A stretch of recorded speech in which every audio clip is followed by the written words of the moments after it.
Well, hello and welcome to learning more about my life, I suppose. Quick disclaimer, I will be talking about some harsh, triggering things, I guess, at some points. I will try to keep it lighter sometimes and then try to go back into, um, what I really feel like I should be talking about. Um, but yeah, I'm excited for this channel actually. I was I was getting myself down about it and I was trying to not I was trying to make excuses on like why I couldn't do it, I guess. Um but I kind of feel like it's something that I need to do because the situation that I'm in, it's a really hard situation and I hope that most of the people watching this will understand that and they won't see me as just this person that's trying to, um, just talk out of thin air or whatever. I hope that you actually you hear it and you'll let your heart be open to it. Because I'm gonna talk about how I got out and how some things changed and so I'm gonna try to go into it all. My partner set me up a program where I can record using my phone as it's called a droid cam. So I'm not really sure where to look. So I'm kind of all over the place right now. And I'm sorry about that. It'll get better once I understand how to do all this. But yeah, so let's get into me, I guess. So getting out of what I call a cult, right? I call the Romani, Gypsy, um, Romano, um, I call it a cult. In my eyes, it's a cult because it's such high control. Everything from what you wear to what you eat, um, to what you do, your likes, your hobbies. Everything is scrutinized. Um, if you like something that's out of the norm, like if you like Pokemon, which is so silly, but if you like something like Pokemon, like you would be condemned. I remember when Pokemon was in its like peak in the 90s and all of I remember all of my family like being when I say family, I mean the family that bought me. So some people were like freaking out because they didn't understand that I would call like the man that adopted me or bought me father, right? But these are all people, I need you guys to remember, please, and thank you, that these are all people that I grew up with as um, mother, father, brother, sister, cousin, aunt, uncle, grandfather. Um, I grew up with these people for 29 years of my life, so it's kind of embedded in me to say mom and dad or just say, grandma. So if I get anybody confused with that, um, anybody that I'm talking about, I'm not technically related to them. So I was bought into the cult when I was born. So essentially at birth, my this is one of the stories too. So there are different stories that I've heard, um, but what I choose to share are the ones that have the most credibility to them. So there are a few different stories of my birth and how I came to be and how everything, but the one that I chose to speak on is the one that holds the most credibility and the one that I've heard the most from everybody in my life or around my family, like family, friends, stuff like that. So yeah. Um, so getting out was a slow process. Again, I was in it for 29 years of my life, so I was embedded into it.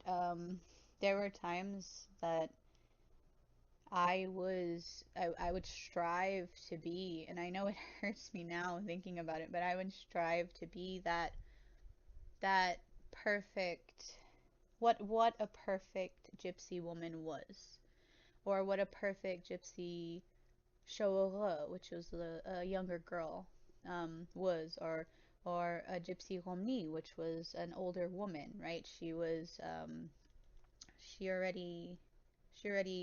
sorted out her life. Like she had kids, she had her home, she had everything. Like her and her family, like they all had everything. So there was a point where I would try to be what I was because I didn't see a way out. I didn't see a way of um, I didn't see hope.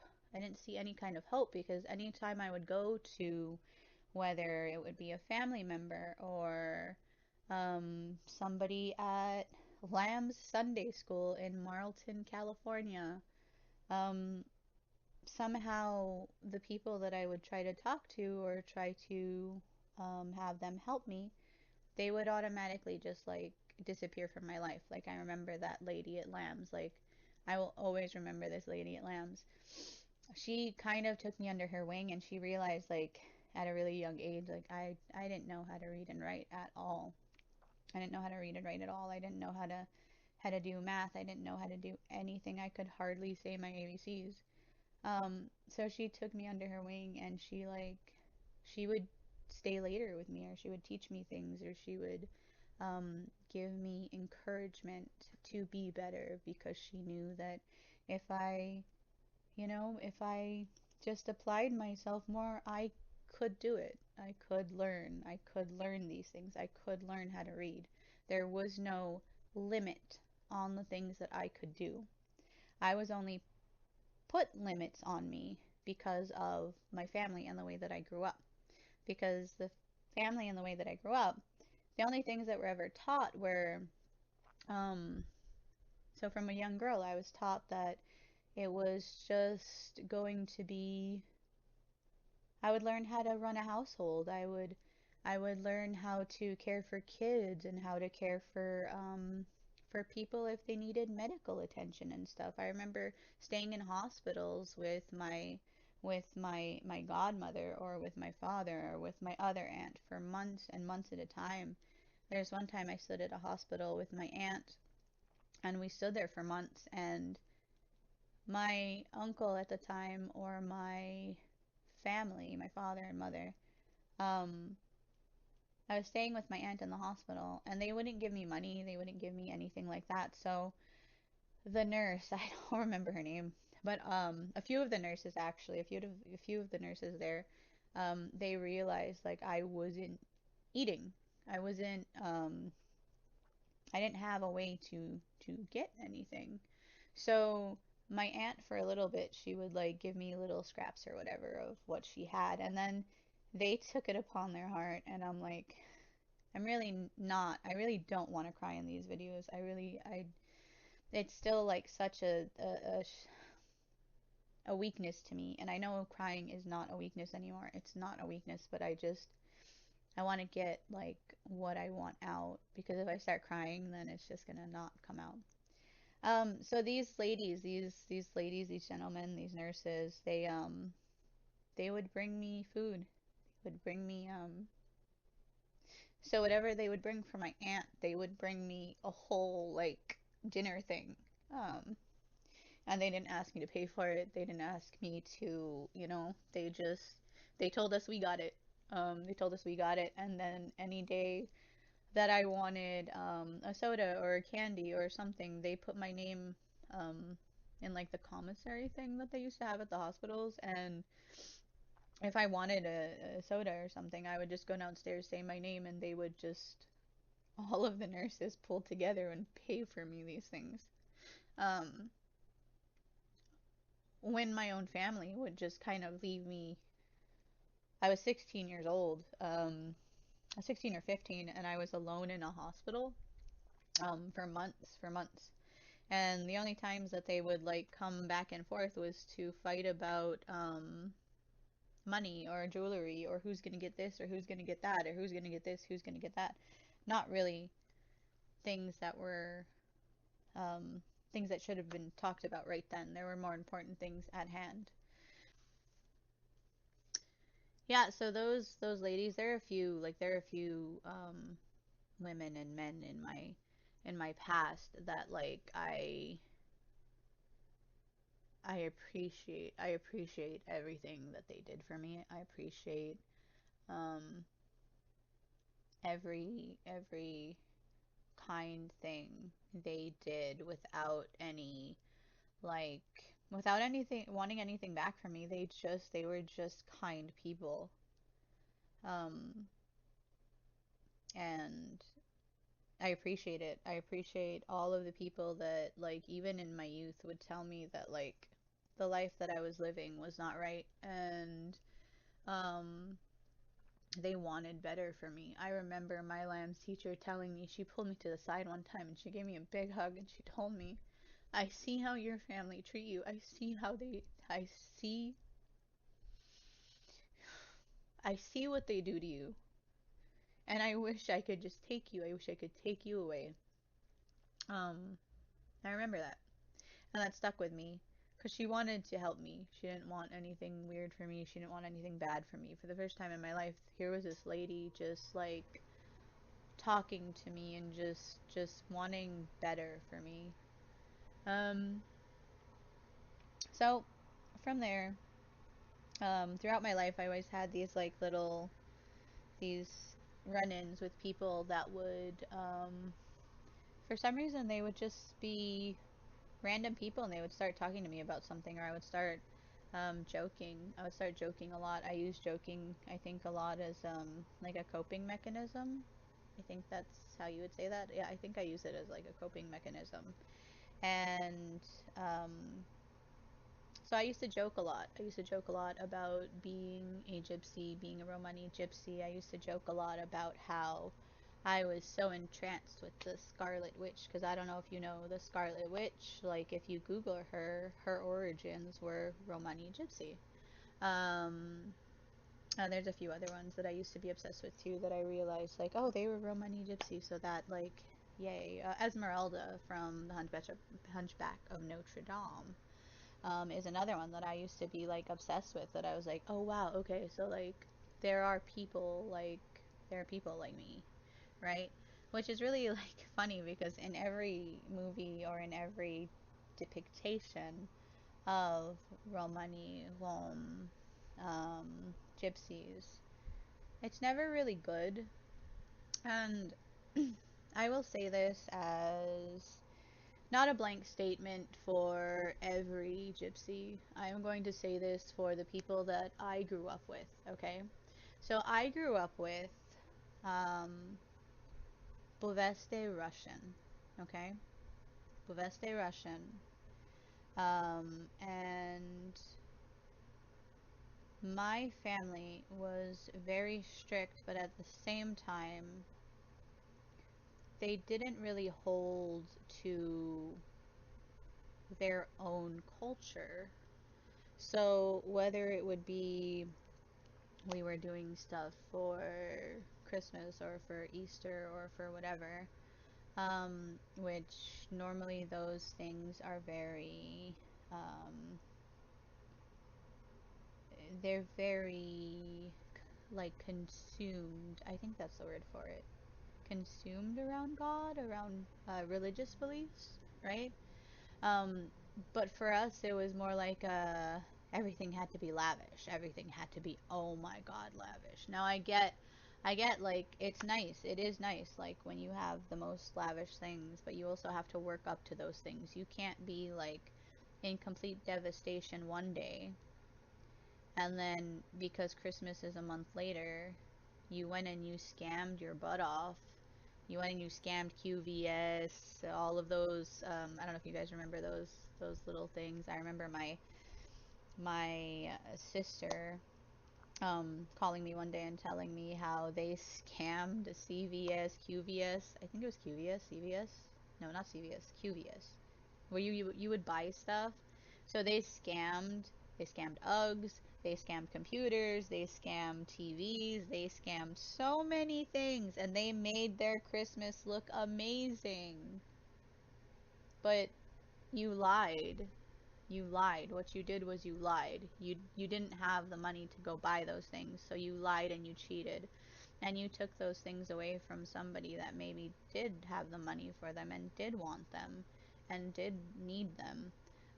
But instead you lied, you stole, you cheated, and in my mind, you kind of crapped all over Christmas because from what I feel is, yeah, most let's talk about this. Holidays most holidays are pagan, right? Most holidays are pagan. Christmas is, from what I know and from what I've read, which I'm just saying from what I've read, okay?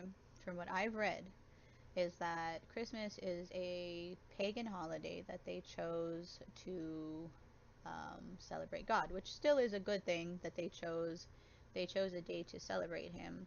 But what I've read is that his birth was actually in June or July time, which it's I don't think it's still a bad thing because you are celebrating, like, even forget the religious part of Christmas. You're celebrating your family, you're celebrating your love, you're celebrating every accomplishment that you've made throughout the year and for New Year's and so on and so forth. Like all of these holidays, like they have meanings to them. Um they have meanings to them. And it would be nice if people got the meanings instead of just, trying to one up everybody. Because in a gypsy world, that's what they do. They try to one up everybody. Um, I remember this one thing. I remember this one story that it still irks me. I put it in my Reddit thing. So there was this couple that lived in Staten Island, Staten Island, New York. I knew them. I went to church with them. I went to church with their daughters. I got cut off, but I am back. So this couple that I used to know in Staten Island, California, right? Not Staten Island, California. I'm like messing up here. Staten Island, New York. Okay. So this couple, they are, well, needless to say, they are well off. They used to do, and I will say this very openly, they used to do insurance policies. So they used to try to get, older people that were going to pass away, and they would get a policy on them to get the money. Um, I know that they brought it up one time to my dad. I don't know whatever happened to it, but yeah, I know they brought it up one time to my dad, and then I know that my dad's other cousins from New Jersey, we actually had a big blowout argument because they wanted to get a policy on him. They wanted to get a policy on him, and they wanted to give, like, at the end of the day, they wanted to give a very, very, very, very little amount to my brothers and my mother. At the time, I told them I don't want any of the money. I don't care for it. I told my sister too, I do not care for it. I don't want it. I don't need it. Um, I would rather be poor, and that is that on that. So I don't know whatever happened to it. I just know that this is something that they do. I know that it is something that is a trade.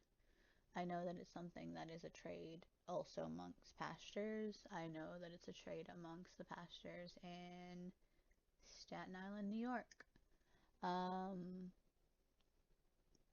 but yeah, I digress. I'm getting way off topic here. So, if you ever want me to speak on something and like completely just like divulge into that one specific topic, please let me know. whether that be in the comments or on Instagram or I think that's all I have for right now.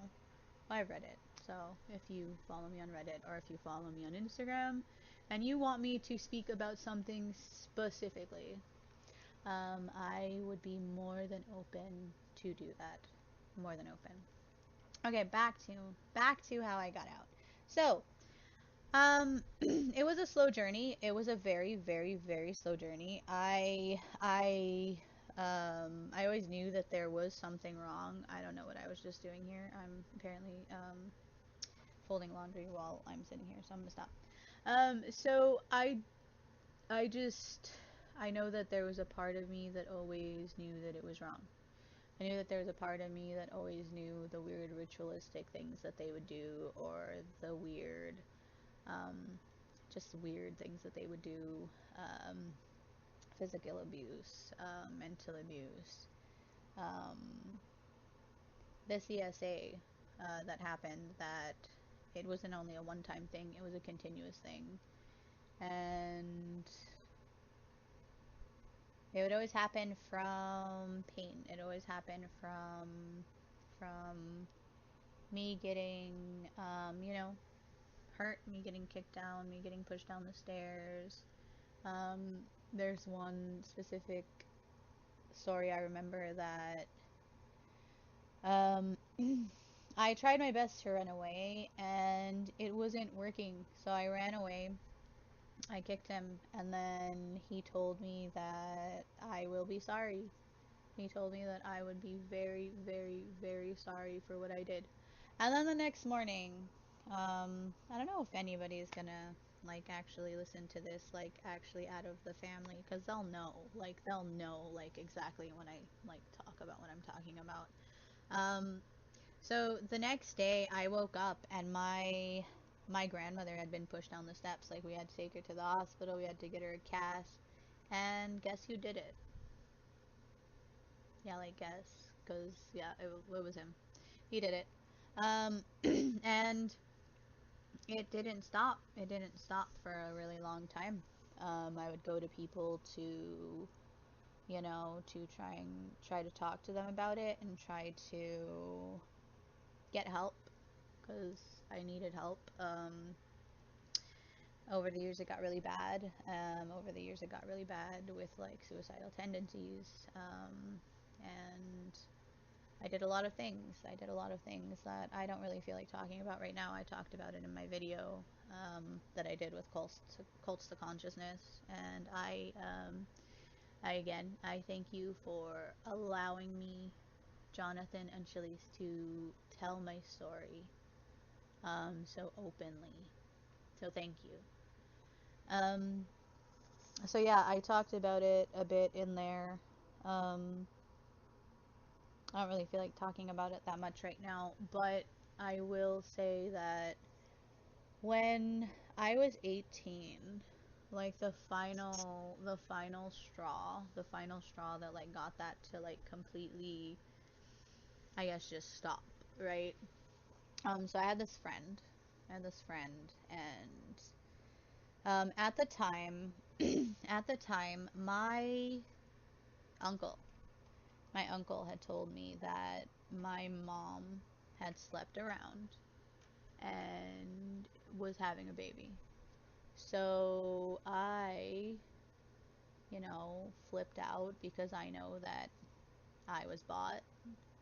Um, I know how the other kids were, like, came to be. So, you know, um, my little brother is the same thing like me.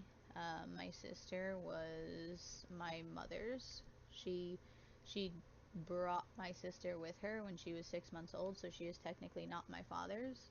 So my father cannot have kids, is what I was told, because when he was young, he had cancer. He had tumorous cancers the size of grapefruits, and they had to remove every sexual organ that, not every sexual organ, but the organs that you need to produce children. And they took that out. So when that all happened, not my grandfather, my uncle, because I didn't know what to believe. I didn't know what to believe. I didn't know what to like think. My mom all of a sudden is pregnant, and it's like I don't understand because from what I know is that she used to tell me, which was very awkward and weird, but whatever. She used to tell me that she used to get drunk, and she used to tell me that she couldn't stand his touch. So, she used to tell the boria, which were the the brothers' daughter-in-laws. Bori translated in English is daughter-in-law, basically. Um, so yeah, my mom, she all of a sudden she was pregnant, and my uncle was livid.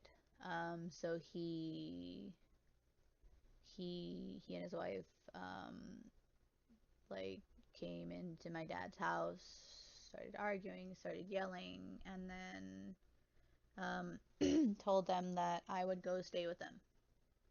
So I said, okay, whatever. We're going. He's taking me. I have no real choice in it.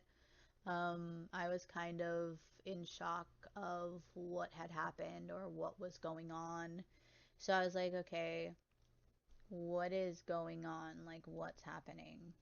I don't get it. So is my mother cheating on my father? Or is it just that my uncle's slipping his shit out, and maybe by some miraculous chance it was a miracle? I don't know. But that's what was said. That's what was talked about. It was a miracle and whatever. But at the time I was so mad um that I said whatever, I'm just going to go stay with my uncle, right? So the uncle that I went to stay with though is the uncle that son is the one that um CSA'd me. So, but he wasn't there at the time.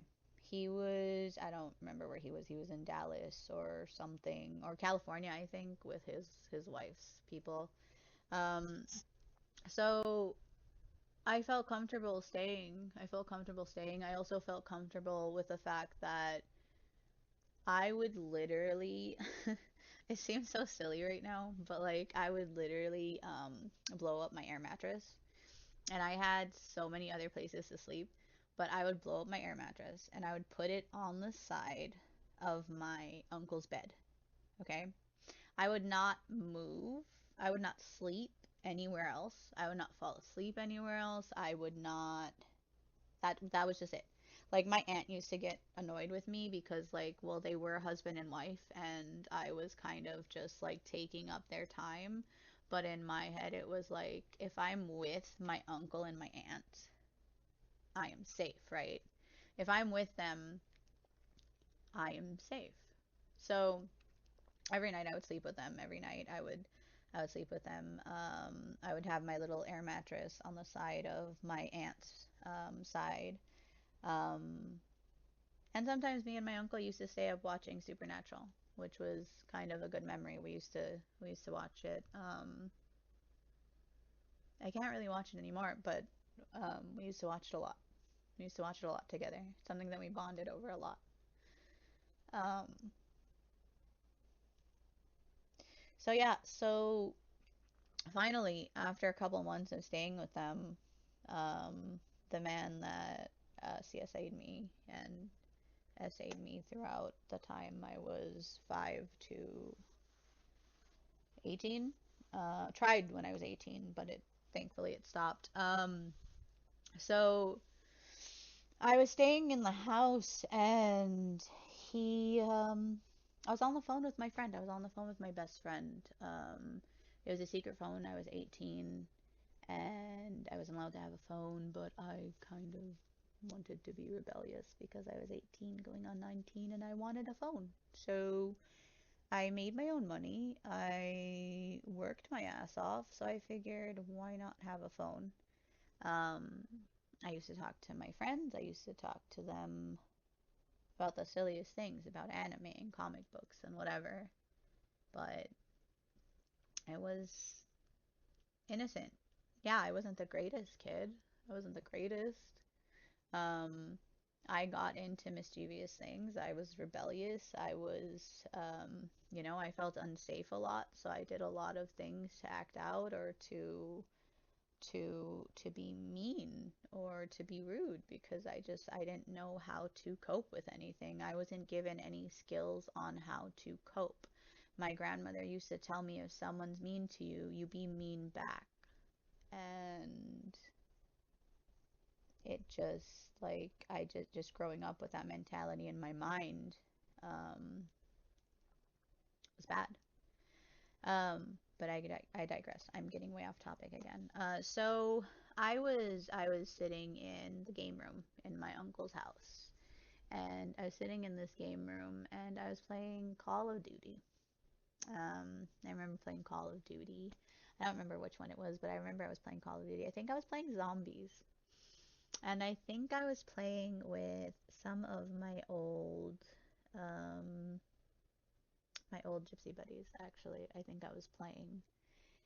And after a while, my friend called me, and I just went and I sat in the living room. And I was sitting there and just talking to him and laughing and joking and whatever.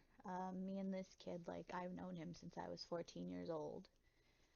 He's not a kid anymore. He's like 34 years old, and he's like, I'm really proud of him because he is taking over his own life and he's making things happen for himself. And I am really, really, really proud of you.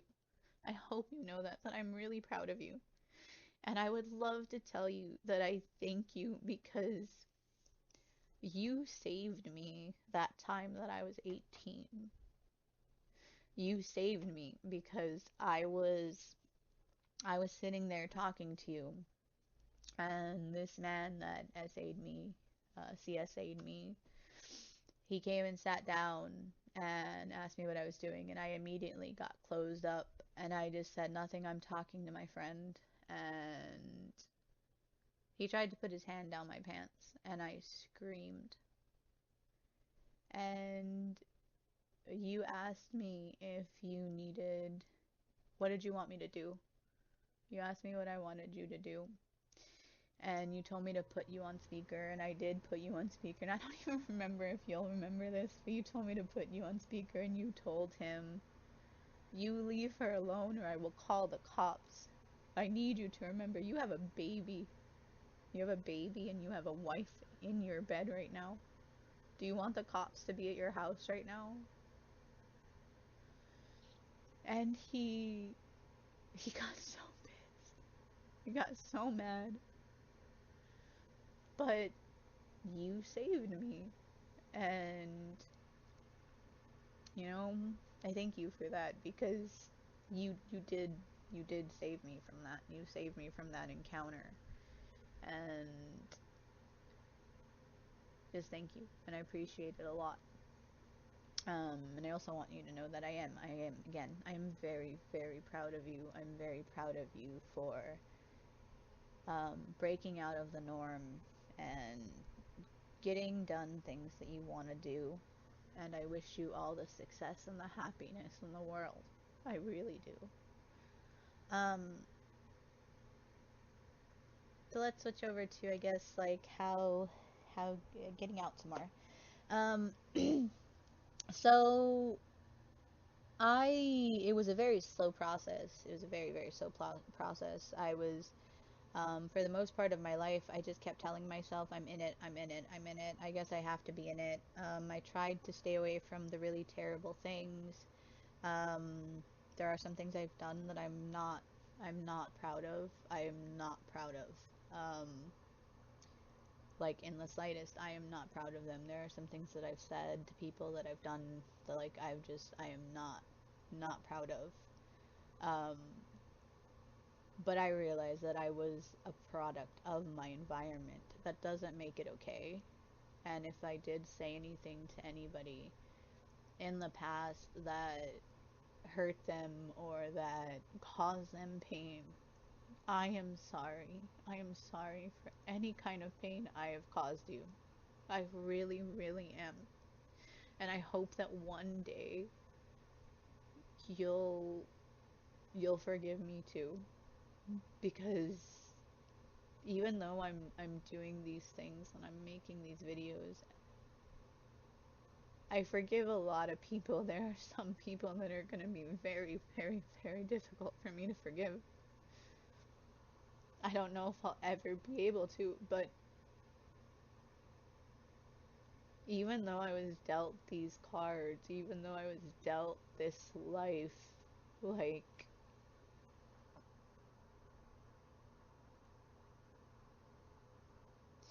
I wish that they loved me, you know? And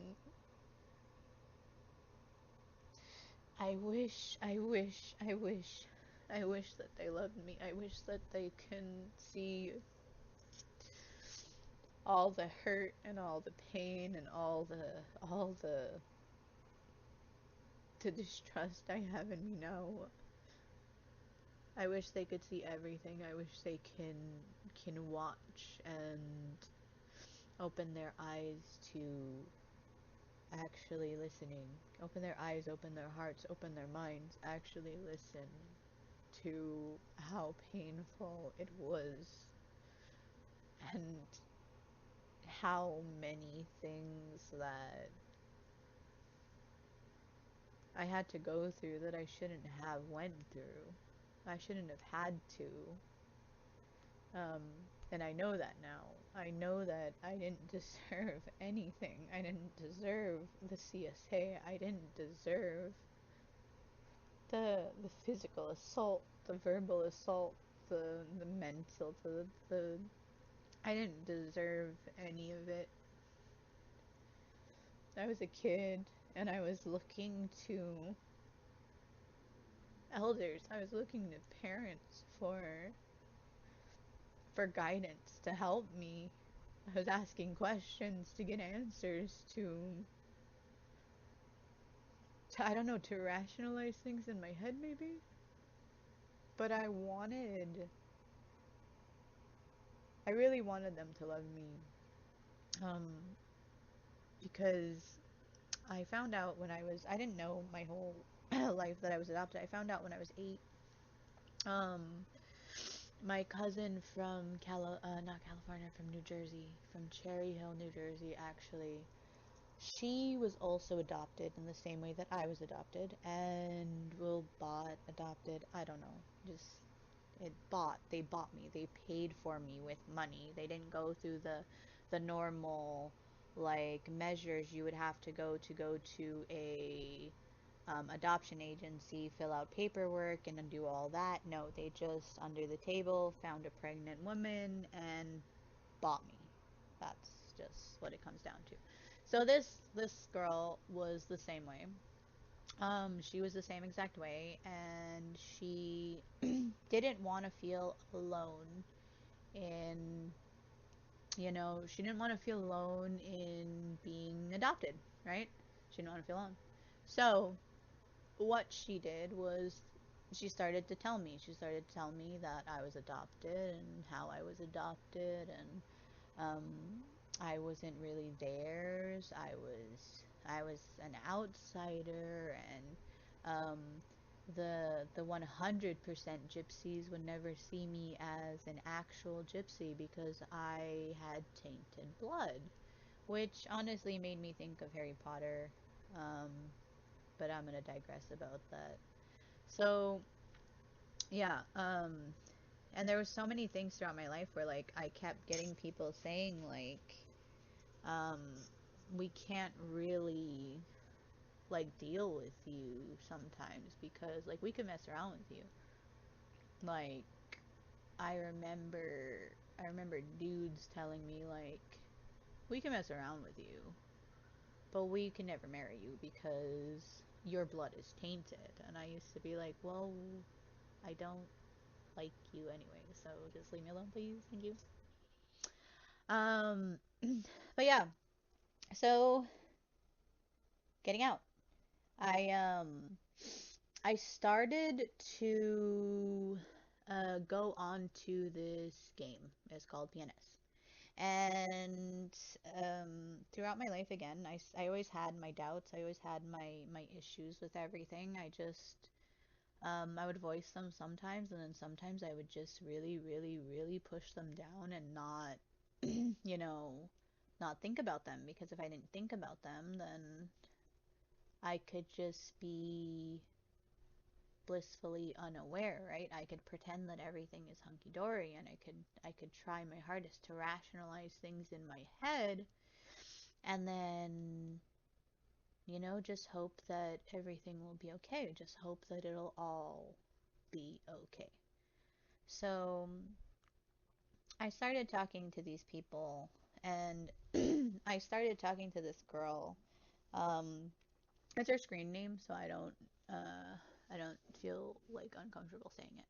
But I used to talk to this girl. Her name was Evie, and I got really close to her. Like, I used to talk to her every day. I've never had that where I used to talk to like a friend every single day.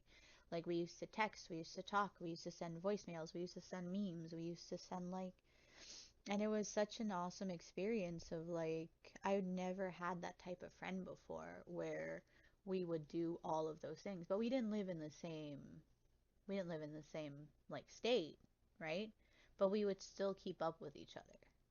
Um, and I started to joke with her about my past and about everything. And it's one day that she just started to bawl, like she started to weep so bad. And I felt so terrible. I was like, wait, what did I do? Did I do something? What did I say? What did I? Because I got so desensitized to all of it.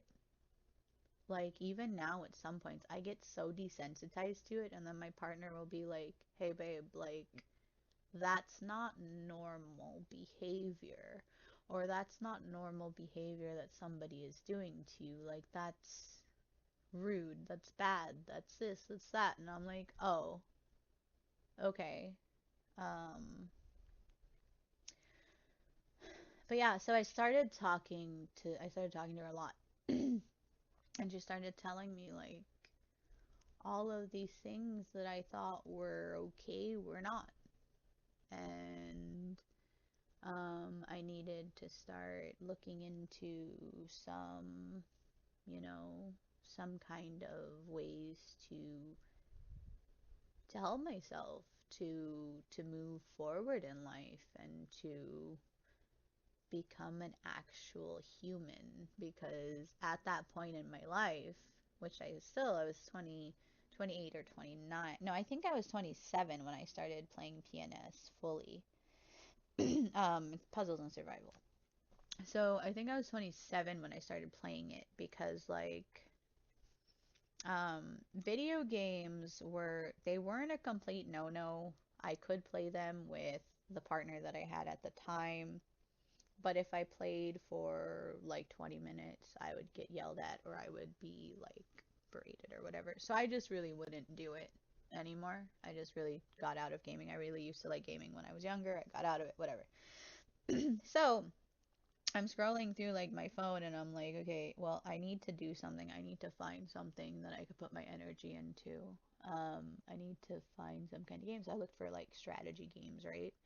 I looked for these strategy games. I like these tower defense kind of games, and I found this one called Puzzles and Survival, which was a tower defense, but it was also kind of like a Bejeweled game where you would get like these characters and you would upgrade them and stuff, and then each of their color did a certain kind of attack, a certain kind of move, and then um, we would have like weekly events, and we would have like um,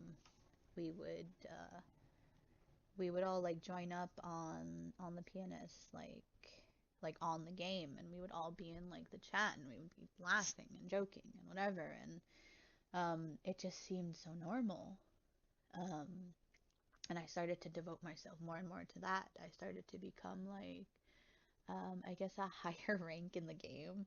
So there was like these I don't remember what was under it, but there was R4.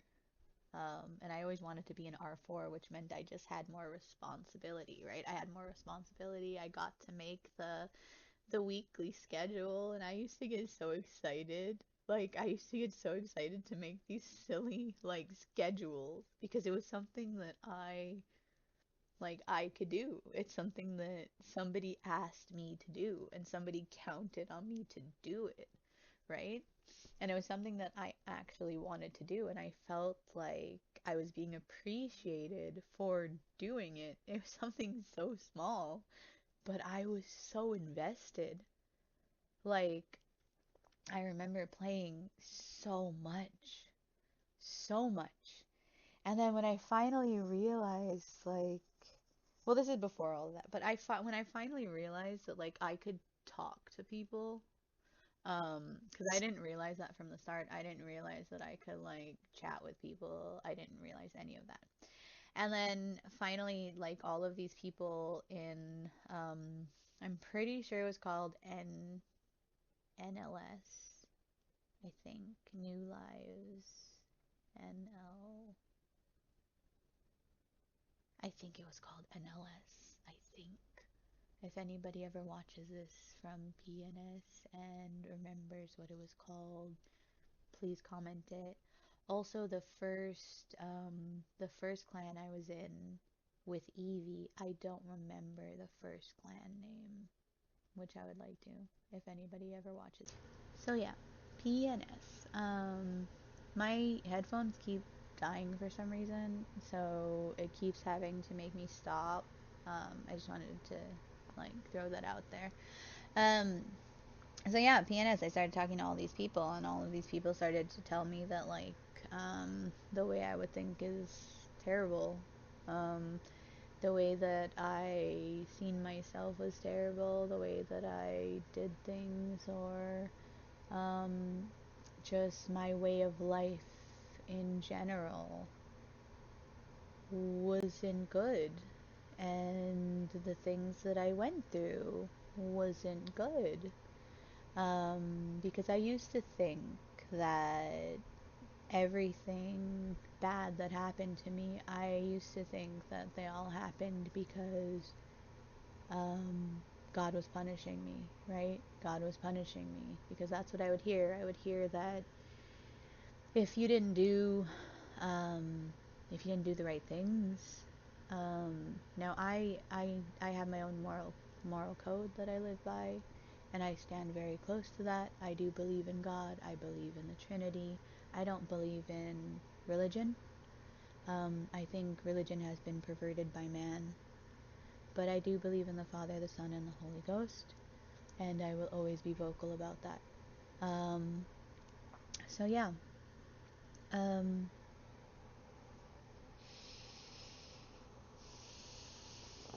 so yeah, the PNS people, puzzles and survival.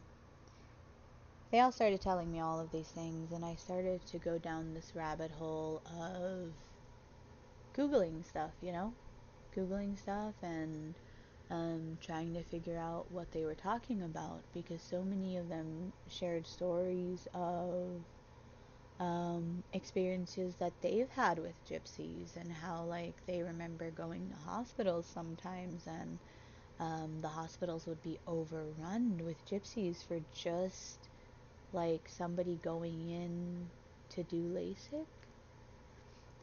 But there were people there that were, dealing with a lot more harsh things, like cancer, or, like, there was just so many more things that were going on, that, like, gypsies need to stop being so self-involved and thinking that everything is about them and every single part of life revolves around them, because it doesn't. It does not.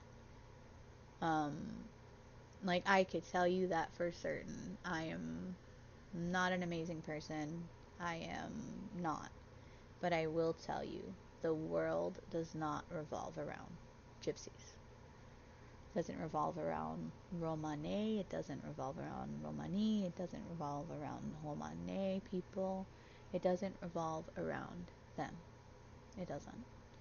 Um, so yeah, I started to hear these things, and I started to talk to people more, more and more. I opened myself up to talking to some other people from the clans, whether that be a girlfriend or a guy friend. And they all would tell me, like, I remember one dude telling me, he's like, um, it was nothing sexual. Let's say that from the start. It was nothing sexual. It was nothing weird. He told me, he's like, why don't me and my wife move you down to where I am, and we'll teach you how to run our business. We'll teach you how to do this. We'll teach you how to do that, and we'll teach you how to do this. And at the time, I was like, these people are just blowing smoke up my ass, right? But now I wonder, like, if I actually took that up, like, what would life have been? I don't know if that's weird to think. Um, but yeah, so there was so many people that started to tell me that what I was hearing, doing, seeing was wrong. It was there was no way to justify it. There was no way to try to sit there and say over and over again, well, we do this because of this. Well, we do this because of this, and we do this because of this, and we do this because of this, and we do this because of this. No, no, that is not the truth.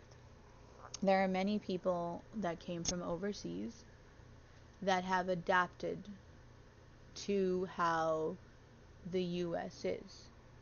And I get that gypsies originated from India. I'm not, um, I don't know every single thing. I just know what I've Googled. I know a little bit of what I've been told, because even growing up, they would never really go into our heritage, like at all. Like they would just say, don't ask. And then we were just meant to be there, like, okay, well, I guess we're just gypsies. I don't know why, but I guess we are. Where are we from? I don't know. Where did we come from anywhere? I don't know. We're just gypsies though. So just take it as that, right? So, yeah. But I do know from like reading and everything that we originated from India, or the people that bought me originated from India. But there are so many people around this world that have come to the United States of America, right? And they have adapted to how the US is. They haven't stopped their cultural beliefs. They haven't stopped um, like marrying inside of their cultures. Now, do they marry second cousins or first cousins or aunts and uncles and stuff like that that gypsies do? No. But they still keep their bloodlines how they want to keep their bloodlines. They still adapted to how the US is. And they are thriving.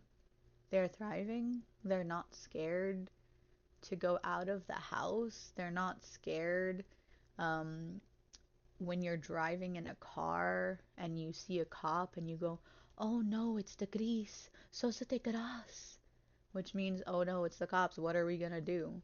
But what are you gonna do? If you're not doing anything bad, why are you so worried? This is what I didn't get all the time of my, like, of growing up. Like, they would say all of these kinds of things, right? Like, don't do this, don't do that, because you're gonna get caught, or somebody's gonna hear, and they're gonna lock us up, and they're gonna do all this, and they're gonna do all that, and they're gonna do all that. But then, if that's the case, why didn't any of you ever wake up and say, hey, wait, we need to change, or we need to adapt? We can be a functioning culture, society, whatever you want to call the gypsy culture, cult, whatever you want to call it. Like, they can adapt, they can be better, they can. Um, I'm going into so many different things, and this video is supposed to be about one thing. So again, I'm going to say I digress again, and then I'm going to get back to it. So,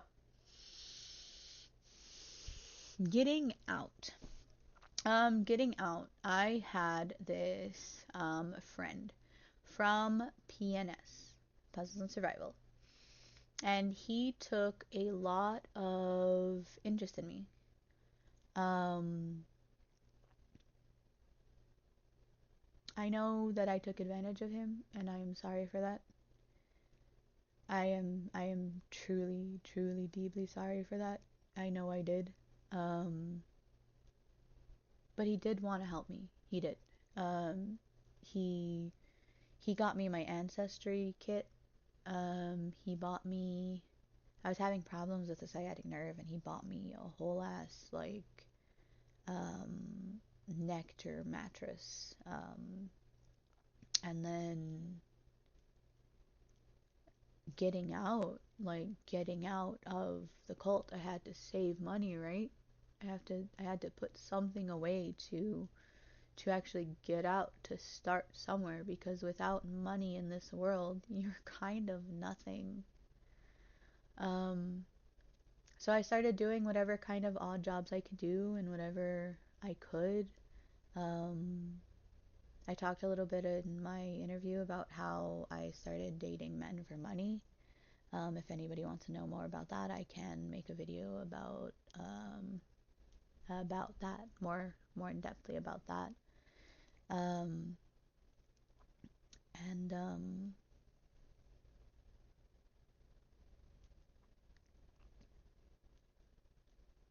hold on, I'll get back to it.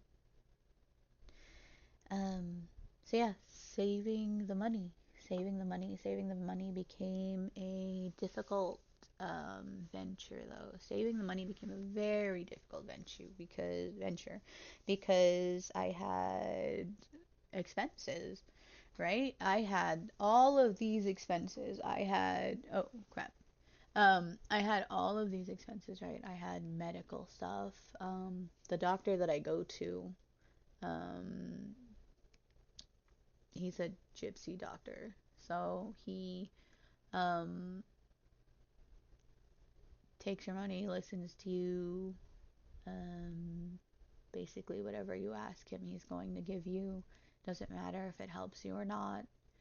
Um, I've been on so many different antidepressants because I've tried to get him to help me in that way, right?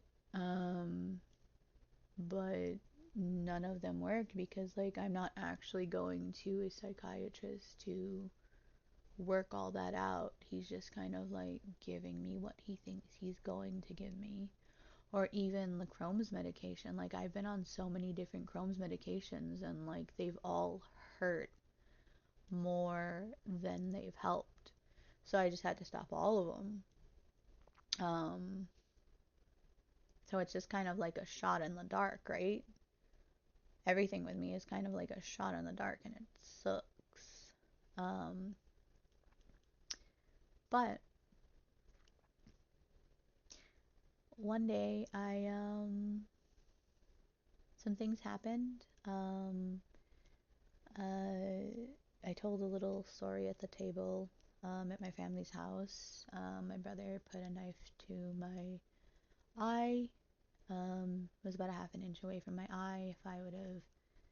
Turned any, if I would have turned faster, I would have been stabbed. My eye would have been stabbed. Um, and then after that, my dad threw a paperweight in my nose. And I had moved back into my parents' house after leaving a demented man, hoping that things would get better. Um, but it didn't. It didn't, and it only seemed like it was getting worse and worse and worse and worse, and I didn't want to um, I didn't want to continue to see it getting worse, and I kind of feared for myself because I felt like if I was stay there any longer, like I already had suicide attempts in my past. I already had really dark thoughts, really, like, a lot of the time. Um, I struggle with them even now sometimes. And I'm just being honest about that. I struggle with it a lot sometimes. I feel inadequate. I feel, um, what is the point for me being on this planet? Sometimes, sometimes that's easier to let go of, and I have really happy days with my partner and with um my kiddo and the pets, and you know, me and my partner don't have um the most perfect relationship, but we have each other. Um, we both come from terrible backgrounds. We both come from ex cults. So I want you to think about that and understand how much our lines get crossed. But we love each other so much that we try our best to help heal each other rather than hurt each other more. And I'll say that about myself. I have so many things going on in my head all the time that I lash out sometimes, and I don't know how to stop it, and I wish that it would stop. I I want I just want to be happy now. I just want to be, a normal person. Um I started talking about my partner. I got sidetracked. So my partner was a big part of like me getting out. He was like, I had other plans. I had other plans of getting out. I always planned on getting out. Um, I had a plan again with my friend Eve. I had a plan with my other friend that I won't say her name. I had another plan with a dude that wanted me to live in his apartment. I had a lot of different plans. I just didn't know which one I wanted. And at the time, I wasn't looking for a marriage, a partner, a friend even. I wasn't looking for a boyfriend. Um, he kind of just fell into my lap. Um, he just like appeared, and it's silly to me to think that I set up an account, like I set up Plenty of Fish to find marks basically, right? To find people that older men that wanted to date me because I was younger, um to make money. But this is why I say like God had another plan for me, because the first person that messaged me was him. Um and I felt immediate shame. I felt such shame because I don't know why, but like that first message just like opened my heart to him for some reason. And then after we started talking and after we started bonding and we started really getting why we latched on to each other so much, both of us, we wanted to be loved unconditionally. We wanted parents that loved us unconditionally. And it wasn't in the cards for us, right? But we have a chance now. We found each other against all odds, and the funny thing is, we was always at the same places at the same time. Like, I remember him telling me that he used to work at Sienna Plantation, and I was up and down Sienna Plantation all the time, going to supermarkets, going to all of these things, and he was just there. Um, or even like there was these other places where he told me like he would be at constantly, and I was like, wait, I was at all of those places. Like I was every place that he mentioned. It was like I was there, right? Um, so it was like there was a bigger plan for me, and I have to hold to that more because I feel so down sometimes. Um, so yeah, he helped me a lot. It's funny because actually, I think it was the third date. He already wanted me to move in with him, and I was like, "Are you batshit crazy?" And he was like, "I know that you're it for me." And I wanted to tell him too that I knew that he was it for me too, but I was so scared. I would go home every night so scared of like my father like hitting me or something happening or getting into a big screaming match, and I just had such a good time. I just wanted to ride that high that I came from him, not an actual high. I'm not talking about like weed. I'm talking about like that high that you get from like you went on a date and you met someone and it was the first actual date that I've ever been on. Like we went to a coffee shop. I got dressed. I was such a dork. I wore freaking um a leopard dress. I don't know. I must have looked like an old lady, but like he liked me for some reason and I liked him and we listened and um 3 months later, um the things started to happen with my brother, and then my dad threw the paperweight in my nose, and I got into the car one day with my current fiance, and I tried to lie to him. I tried to tell him that, like, I fell, and he looked at me and he pulled my face and he told me that's not from a fall, that's from something that hit your nose. And I told him, I'm sorry. I don't lie. I don't like lying. I don't. Um, and I'll say it, I am a lot of things. I am not a liar. I am a lot of things. And I will accept my faults and I will accept anybody that like is upset with me. But I am not a liar. I am not. And you guys know deep down in your heart that everything that I'm saying is true. Um so yeah, I uh I took a leap on him, right? I took a leap.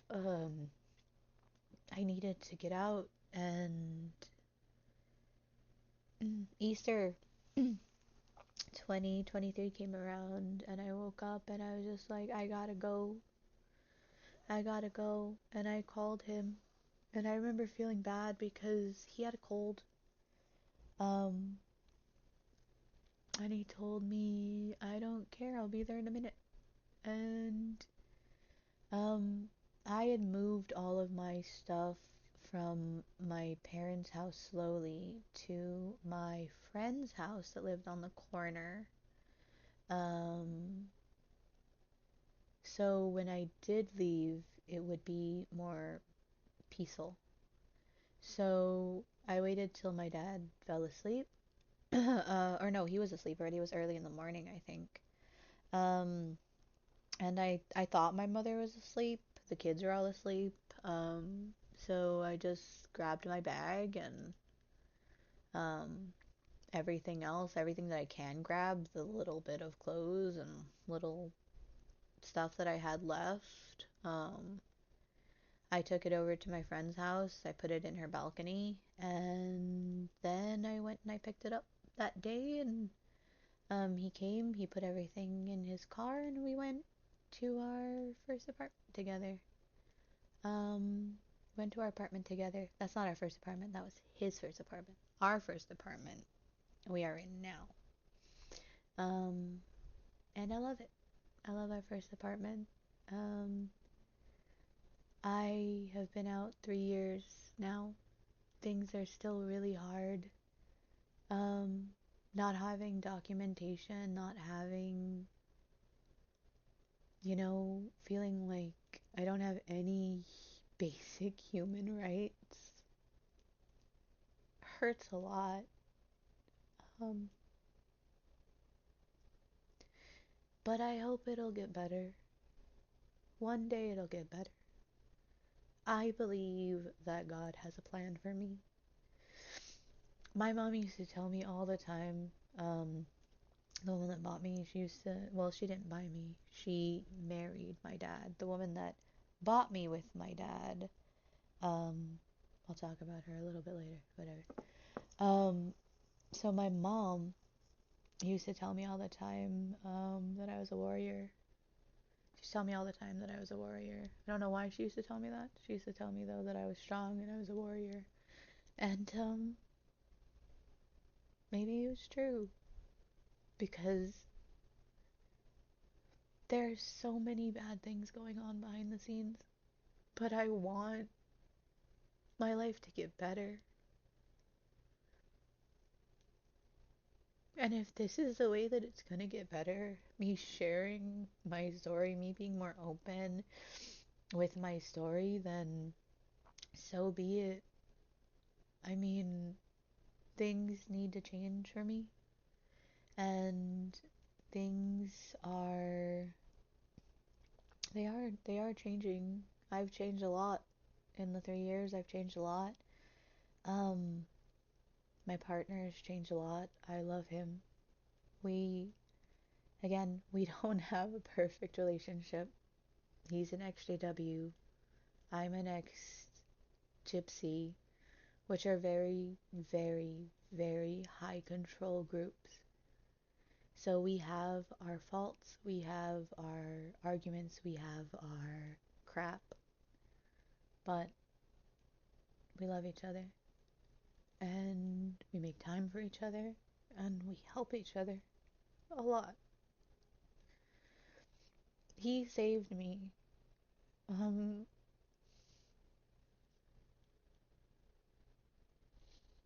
I love him a lot, but he did save me. If I was stuck there anymore, I wouldn't have made it. I wouldn't have, um, so many people are telling me that they know me, and they don't know me. They don't. They know the happy-go-lucky girl that I had to pretend to be all of my life. I had to pretend that I was this just silly, ditzy girl my whole life to cope with everything because there wasn't, at times I couldn't cope with things. So, yeah, I didn't mean for this video to be so sad. I am out. I've been out for 3 years. I enjoy a variety of things. I like painting. I need to get more into painting now. I need to buy painting supplies, which is an issue for me right now, but I'm trying. Um, I adore Star Wars. It brought me and my partner together, and it's something that we kind of will always love. Um, we're planning, hopefully. I don't know how it's gonna happen. I don't know if it's gonna happen. I'm just hoping for the best. We're planning to have a little ceremony, a Star Wars themed ceremony, um, just to show our commitment to each other and some friends.